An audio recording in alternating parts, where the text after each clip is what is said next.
ज्ञानवापी परिसर के स्वामित्व विवाद को लेकर इलाहाबाद हाई कोर्ट का महत्वपूर्ण फैसला आया है। यह मंदिर समर्थकों के पक्ष में है।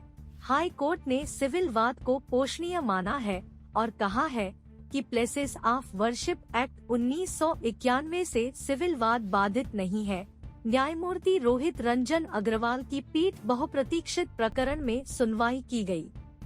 कोर्ट ने अंजुमन इंतजामिया मसाजिद कमेटी सुन्नी सेंट्रल वक्फ बोर्ड की सभी याचिकाएं खारिज कर दी है और सर्वे रिपोर्ट कोर्ट में पेश करने के साथ ही सर्वे जारी रखने की छूट दी है। इलाहाबाद हाई कोर्ट का यह फैसला ज्ञानवापी स्थित स्वयंभू भगवान विश्वेश्वर नाम मंदिर के जीर्णोद्धार का मार्ग प्रशस्त करने की दिशा में मील का पत्थर साबित होगा। भारतीय पुरातत्व सर्वेक्षण के सर्वे रिपोर्ट के आधार पर ज्ञानवापी परिसर के स्वामित्व विवाद का हल निकल सकेगा। करोड़ों हिंदुओं की आस्था जीवंत हो उठेगी। न्यायमूर्ति रोहित रंजन अग्रवाल ने सिविल वाद की पोषणीयता पर मुस्लिम पक्ष की आपत्ति आधारहीन करार देते हुए कहा कि परिसर का सर्वे कराने के आदेश में कोई कानूनी खामी नहीं है।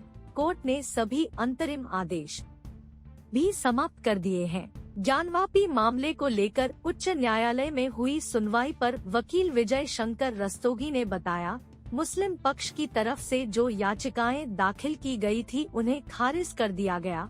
उच्च न्यायालय ने निचली अदालत को 6 महीने के अंदर मामले में अंतिम फैसला सुनाने को कहा। वजूखाने का सर्वे भी हो।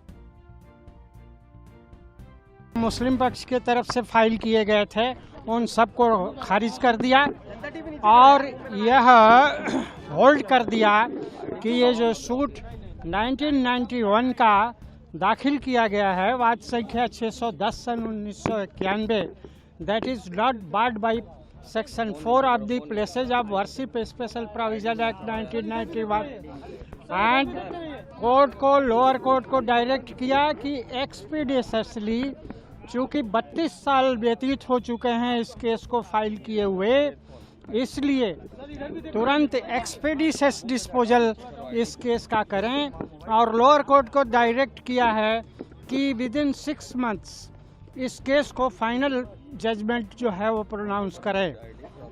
और एएसआई के संबंध में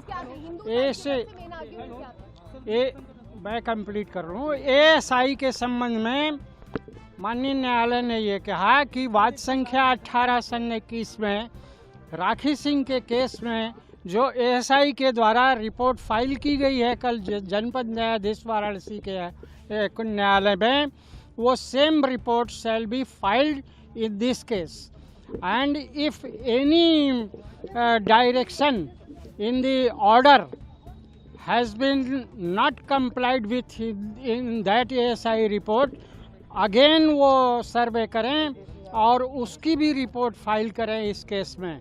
इस प्रकार का डायरेक्शन एएसआई को भी दिया गया है। वजूखाने का भी फिर से वजूखाने एरिया का भी होगा। वजूखाना का डिस्प्यूट और जो ऑर्डर है वो इस केस के लिए माननीय उच्चतम न्यायालय ने नहीं दिया है, इसलिए वजूखाने का भी होगा सर्वे इस केस में। बिल्कुल किया जाएगा। अच्छा, 1991 वर्शिप एक्ट का जो बार्ड बता रहे थे उसको किस तरह से कोर्ट ने खारिज कर दिया? उसको कोर्ट ने यह खारिज कर दिया कि किसी भी धार्मिक स्थल का डुअल धार्मिक कैरेक्टर नहीं हो सकता, केवल या तो मस्जिद हो सकती है या तो मंदिर हो सकती है। तो इस बात को साबित करने के लिए कि मौके पर 15 अगस्त 1947 को क्या धार्मिक स्थिति है, इसके लिए लोअर कोर्ट साक्ष्य ले और साक्ष्य लेकर के यह निर्धारित करे कि वह उसका धार्मिक स्वरूप मंदिर का है या मस्जिद का। अपने आसपास और देश विदेश की खबरों से अपडेट रहने के लिए व्यू इंडिया टाइम्स को यूट्यूब में सब्सक्राइब, लाइक और शेयर करें।